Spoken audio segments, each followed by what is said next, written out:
Ndabasuhuza cyane mwe mukurikiye Coderaba TV, tubafitiye inkuru nyinshi cyane za showbiz zigenda zitrendinga mu gihugu cyacu uyu munsi. Cyitwa Confiance, mbere tumabwira ngo kirere bazaniye top 6 abakobwa batandatu bagiye bakundwa bakamenyekana bitewe na couple. Ufite kwibazo tuze couple zatumenyekana gute abanga byabayeho njye mu nabazi. Tunihuse reka duhere ku mwanya gatandatu. Mwanya gatandatu turasanga umudamu witwa Tricia. Uyu Tricia ubusanzwe ntabwo wamenyekanye, ntabwo azwi cyane, ntabwo ari umusitari, nta n'ibyo yagize akora birenze, ariko kuba yarakoze ubukwe na Tom Cruise mu mwaka wa 2012 gutyo, akaba yarabanye na Tom Cruise ngo akaba ari umudamu we, bikaba bituma ngubu amenyekana cyane. Abantu tugiye kubabwira bibutse ko abantu bafite abantu bakurikirana barenga 100,000 kuri Instagram, ni ibintu bitoroshye. Uwitwa Tricia nako akurikirana n'abarenga 100,000 kuri Instagram, ariko akaba yaramenyekanye bitewe nuko ari umudamu wa Tom Cruise cyangwa se yagiye mu rukundo na Tom Cruise. Ku mwanya wa kane turaza, ku mwanya wa gatanu turasanga witwa Asina Era.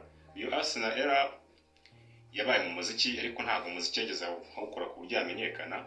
Uyu nguyu yamenyekanye kuko yakundanye n'uwo bita Riderman. Witwa Riderman yagiye anamuririmbira cyane mu mazina, yagiye gukorera ku izina ye cyane mu ndirimbo yitwa Nkwitende, indirimbo yakunzwe cyane.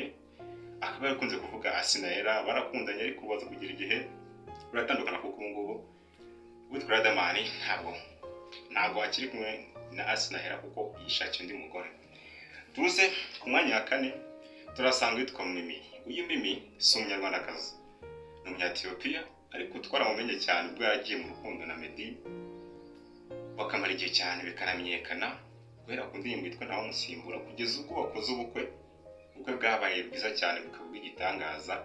Byanatumye Mimi afatira imwe mu mazina ya Meddy akitwa Ngabo, ngo akaba yitwa Mimi ari Ngabo. Biranatuma ubwo wasiga akurikiranwa cyane kuri Instagram, ufite followers ari hejuru y'ibihumbi 100, bitandukanye na mbere ubwo bakari hasi cyane.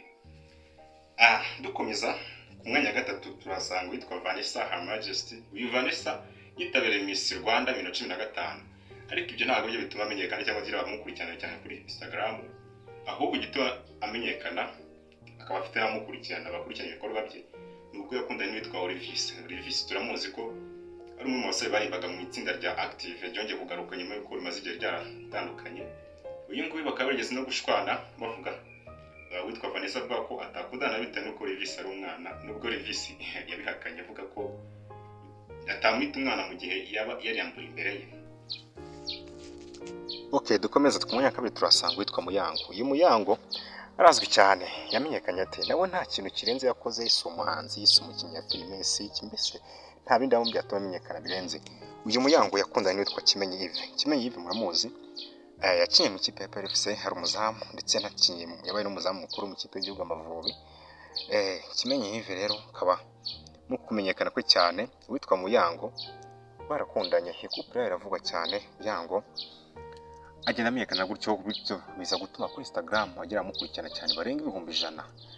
Nubwo witwa Kimenyi Yves yeze kuba yageraho aseba nyuma yo gushyira amafoto ye hanze yambaye ubusa, witwa Muyango we ntiyaritse kumukunda, yakomeje amukunda, ibyo ntiyabyitaho, ntiyabiha agaciro, nuko nicyo bituma na couple yabo ikomeza kugenda inakundwa nakurikiranwa n'abantu benshi cyane.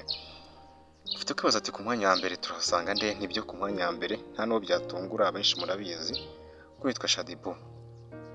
Ari umusitari, ari umukobwa uzwi cyane, umenyekanye ku mafoto meza, kumubona mu video yamamaza ibintu byinshi. Shadyboo akora ibintu byinshi cyane, ariko bisa n'ibihagije ko no mwisize ameretse gucagaye kuko kuri Instagram mu Rwanda ari wa mbere ufite bamukurikirana benshi cyangwa se followers benshi maze kuza 1M cyangwa miliyoni. Bisa ntabwo byoroshye, ariko turivuga impamvu bagiye bamenyekana. Ntabwo kumenyekana nk'umukobwa mwiza gutyo gusa Shadyboo bihagije, ahubwo kuba yarakundanye n'uwitwa Meddy Saleh bakanabyana n'abakobwa babiri, byonyine byatumye abamukurikirana biyongera cyane, baba benshi cyane.